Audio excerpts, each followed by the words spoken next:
picked heroes so far in the tournament, and still he can work in such draft. So it might just get banned at this moment for from the side of Team Burmese Ghouls if they don't want to actually take. Actually, Arlet works on both drafts so far. So Arlet roam for Burmese Ghouls? Yeah, and XP for Geek. I think either way, if you're facing off against this Terizla, right? And we saw the performance previously. Khalid taken out of the picture, so I'm wondering if, for example, Luke, not sure if he wants to go the Lapu Lapu here. A hero that has kind of fallen off too in that matchup against Terizla, right, has been the X-Borg. Not sure if they want to go that route either, but still, XP lane, a lot left on the table, not to mention the gold lane too. What are they going to deal with this Bruno? Is it going to be the traditional matchup we've seen so far for this M5? The Brody still going to be available for now. So, you know, what are we thinking here for Geek Fam? For Geek Fam, I would say they want a Claude or an Ixia. I think an Ixia will make a lot more sense. But for Team Burmese Ghouls, I'm actually wondering why did they ban the Beatrix and not these two that I just mentioned. So for Team Geek Fam, the priority is either Claude or Ixia, and for Burmese Ghouls, I think they want an area crowd control after this Diggy ban, so we might see a Tigreal. All right, I'll tell you why. What? For Burmese Ghouls, why they banned out the Beatrix is because for Geek Fam, that's his comfort pick. That's Chidera's comfort pick. When he doesn't get the Bruno, he goes to the Beatrix or the Claude and or the Brody. So it's Brody, Beatrix, Bruno. Those are his heroes. So that's why they banned the Beatrix instead of the Ixia. We actually haven't seen Chidera on Ixia ever. I feel like it's almost a little too risky though. Like, Ixia's great, but she's just glass cannon. You know, and at this point, if you really want to utilize the Ixia and make it work, then, you know, you have to rely. It could work because you got Fairness. You got Fairness. There's the Cloud Band. So now we might even get closer to that being a, you know, a reality here. Fairness is going to help you protect that Ixia a little bit more. You have a Minoy and Fury to set up into the full barrage. But again, really, I feel like just naturally, Ixia's kind of a gamble, right? It's one of those heroes that you really have to take care of. And that's the gold lane already, man. You have to give them the gold lane experience to shine later on. Bruno just does that a little bit easier. So the answer right now, I mentioned this earlier, Lapu Lapu's going to be picked up again for Luke, playing into that Terizla here.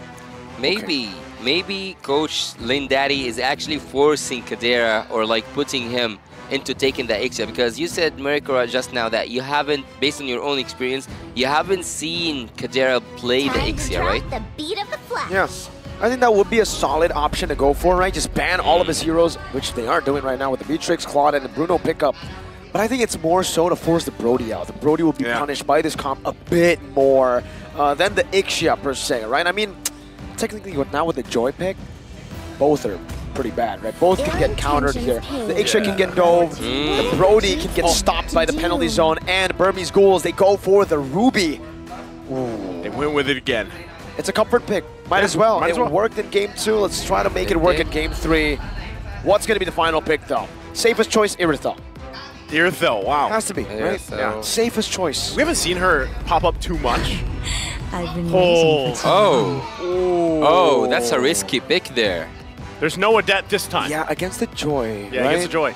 And the Ruby. You're not really like a super long-range marksman. And that Terizla, though. Yeah. And you're, the Terizla actually not bad, because you're going to bring the Purify. I was going to say, but you have the Purify but for only so long, and then you've got multiple things of CC being thrown at you if you're the carry. Yasu, how's this looking? In just a second, we'll see the breakdown for these lineups for both these teams. Things falling into place here. But so far, off the two drafts, how do you feel? Which one are you leaning more towards? I feel more comfortable in terms of the execution for the draft for Team Burmese Ghouls, actually. Because they have the crowd control, the air crowd control. Not just that, they have the Bruno, the Snowball, all the game. And not just that, they have the Joy that has proven its worth all around the tournament, because not just of the mobility, also because of the immunity, and not just that, the electrifying beats, reaching those backlines will be lethal at some point. Let's see. We'll find out. Once again, jumping into the land of dawn. It's game number 3 here. It's 1-1 between Burmese Ghouls and Geek Fam. Interesting lineups once again coming to play. We'll see how they executed this time around. Who gets the momentum built this time? Also, Marky for game number 3. Yes, it's still Guinevere, but a little more action-oriented this time around compared to the last 2 picks that he was drafting against a Joy who has been dominant so far throughout M5. Once again, things fall into place. And this is where it gets kind of concerning for the side of Geek Fam. Why? Because they actually hesitated to pick up the Guinevere. In game number 2, Guinevere was wide open. They went for the Bruno instead. What does that say? That tells you that maybe Marky isn't too comfortable on this hero, right? It is him just finally, his very early stages of adjusting to the jungle. But wait a minute, in the mid lane, boy needs to be careful. Nico's just jumping in. A boy still able to flicker out, but it's a flicker burnt out. Let's see. What do you think? Is it hard to pull off Guinevere? I think, Guinevere in a way, especially in the jungle, is, it takes a little finesse, I feel like, for the most part, right? Spatial migration is work. It is very strong. Violent Requiem too, but, for the most part, you've got to be able to find your own setups or follow-throughs. And, yeah, you got to be able to pull it off properly alongside the rest of the roster you have here. Now, I think that's why, once again, you kind of cover that, right? You have a Netherrealm and you have this Minotaur here in Beloyski. So the layering should work in favor of Marky, but still, when it comes down to the actual objective takes, the actual objective fights here, the dance changes, right, from what we've seen from the previous 2 games, especially when you're talking about a Joy versus a Guinevere. So they're going to be very reliant on their teams also to kind of set those up for success as that turtle does spawn. Both teams are working at these level 4s as soon as possible. Luke now has it, a boy just nearly there. But that's it, Marky just going to go for it. And it does seem like Burmese Ghouls don't want to contest at all. Marky finds it for free. Beloyski now needs to be careful. Minos Fury and a flicker to the back. Marky with a follow-up finds first a blood. Netherrealm going to be popped in by both Lina and a boy right now as Beloyski gets taken low, but still going to be able to survive for a bit until Shadow smacks him with a hammer. But now it's a spatial migration. Marky's 1 HP, gets the damage done before he gets taken down, and BlinkX gets brought back in the end. 3 for 2. That was actually a really messy fight right there. I wouldn't say that any one of, both of them actually won the fight 2-2, and also the turtle, even though I would say that Nico was forced to use his retribution just to get that purple buff. And speaking of Marky, actually, in a matter of 3 games, he have tried 3 different utility jungling heroes. At the first game, we have seen him on the Baxia, and then on the Akai, and now on the Guinevere. So it's a really huge challenge for Marky, and I actually don't know about the hesitation that you pulled off, that maybe he hesitated and taken the Guinevere earlier on, but let's see. Oh boy, gotta be careful, flickers out, but Nico electrifies him with the beats. Yeah, that's what's scary about it, right? The Joy is gonna be picked up, and this is usually contested for a reason or banned out. The damage this early on, 3.5 minutes in, it has to be respected already.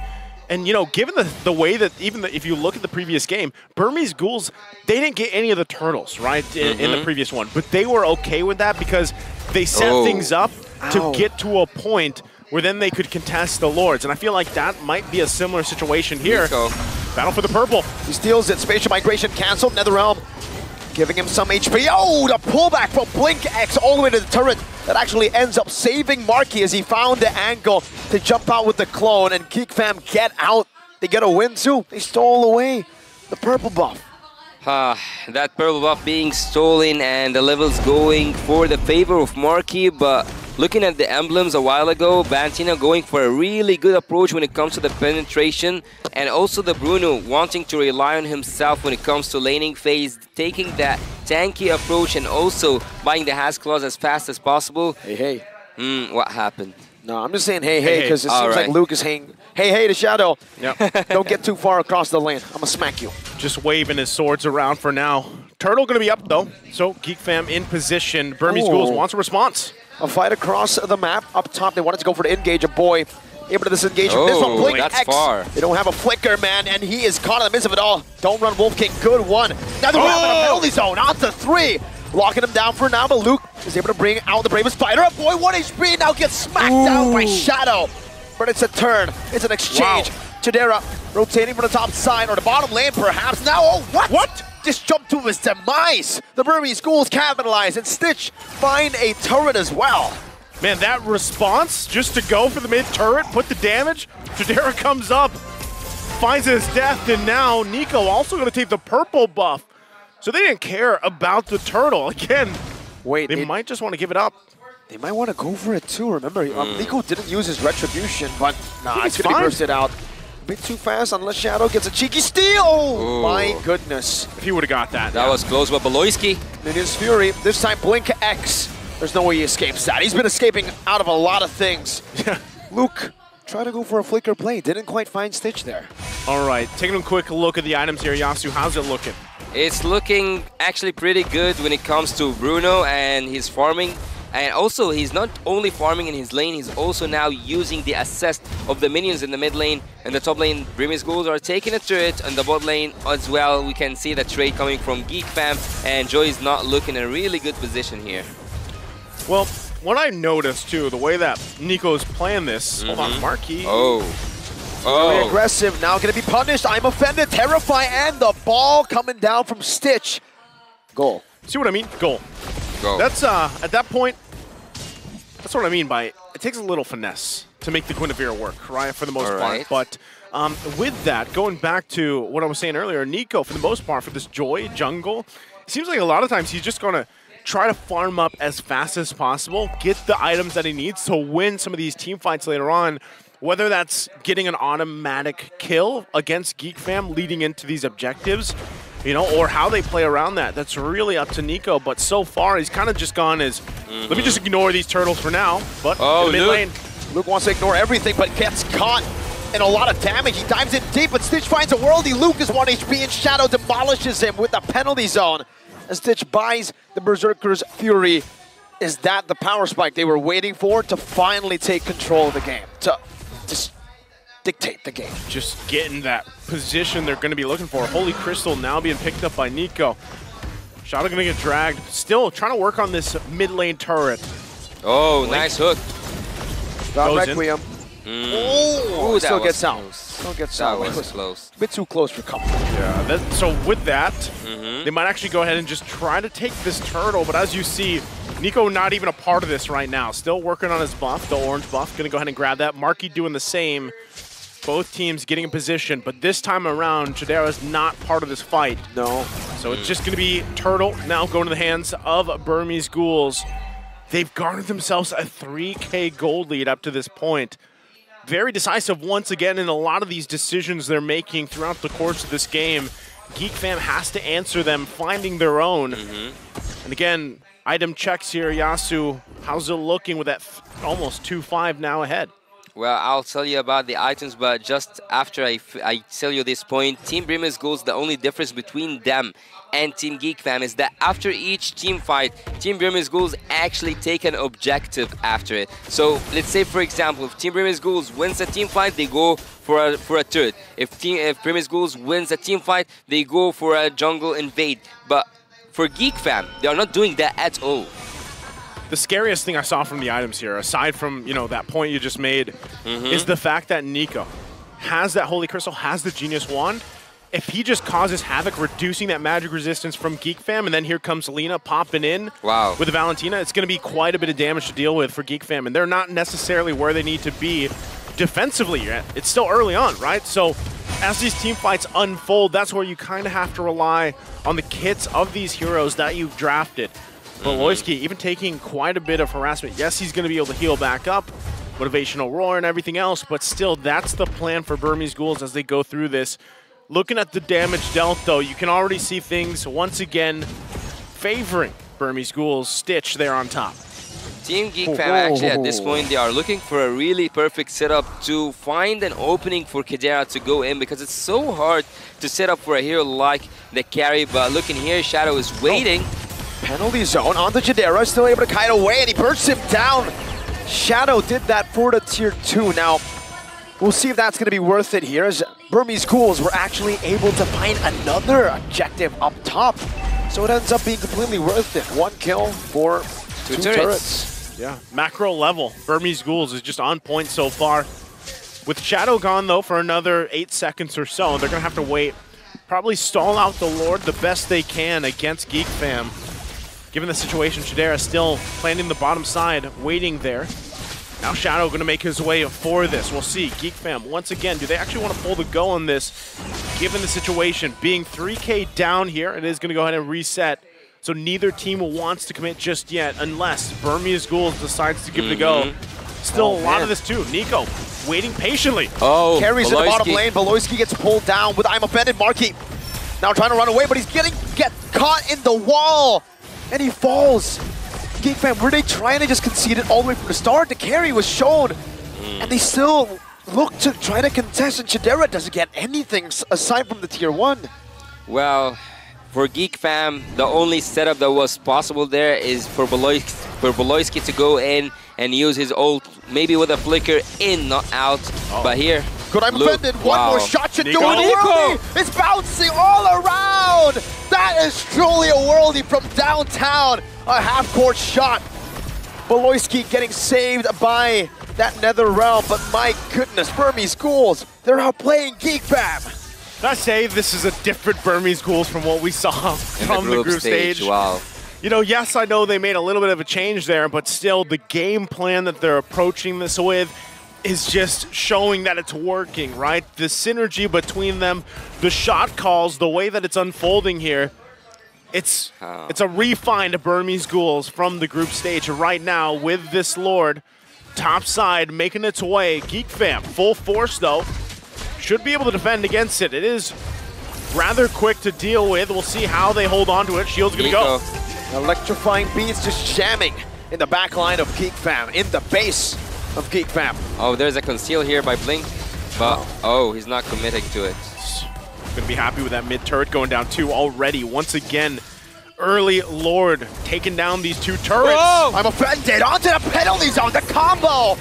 And you can see the Netherrealm isn't even going to be used up. A boy died before he could use anything. Chidera finds a kill back onto Shadow, but just like Stitch, sliding tackle forward. What was that? Now the turnaround onto Blink X, a triple kill should happen for Chidera, and he does find a triple kill to redeem himself from game number 2. But what the heck was that? Stitch was what happened? He didn't have to go forward. No. He didn't. Well, that gives a triple to Chidera, man, on this carry who has been waiting for a moment to shine and pull through, and now that was probably it. Yes, it's still a 4.4K gold lead for Burmese Ghouls, but this is going to translate into turrets going down. Geek fam making it work. Let's take a look at exactly what transpired there from this instant replay. Once again, presented to you by Kadia. Look at this. Pay attention. That's actually after he had slid forward. And then they just capitalize on it. Man, tough for Burmese Ghouls there going into the base. We talked about this even before in the series with a lead that they had, and it slipped through their fingers. If they continue to play like that, do those kind of mistakes, Geek fam will punish them. Just really want to know if it was a mistap or it was like a conscious decision, right? Like, go for it. Maybe he got overcarried by the damage he can deal. And also Kadira, as I told you, he needs just one opening, and Geek fam at this point, they are all about the counter engage and not about the initiation themselves. So Beloyski actually needs to respond whenever Shadow or Nico goes in and try to go for these risky gameplays. But now they are dancing with the Lord, and there's a possibility to contest. They just gotta give it up. Yeah, Marky's completely zoned away, pops into Valor Requiem in desperation. Beloyski gets a good knock up, but the penalty zone locks him down. It is Fury knocking a Stitch up. Luke going in, the Purify's not there. Chidera! Into the back, able to find Stitch. Nico not popping electrifying beats in time, and Blink X will lose his life. Run down by the legs of Geek fam. A boy takes the kill, and Geek fam, is this their ticket back? Again, very similar to what we were just talking about. Geek fam knows how to punish here. Burmese Ghouls look like they should have won that fight. They did get the Lord. So right now, Geek fam has to be on the defense, working around it. But down 2 members, what will this result in for Burmese Ghouls? Geek fam still keeping it together here.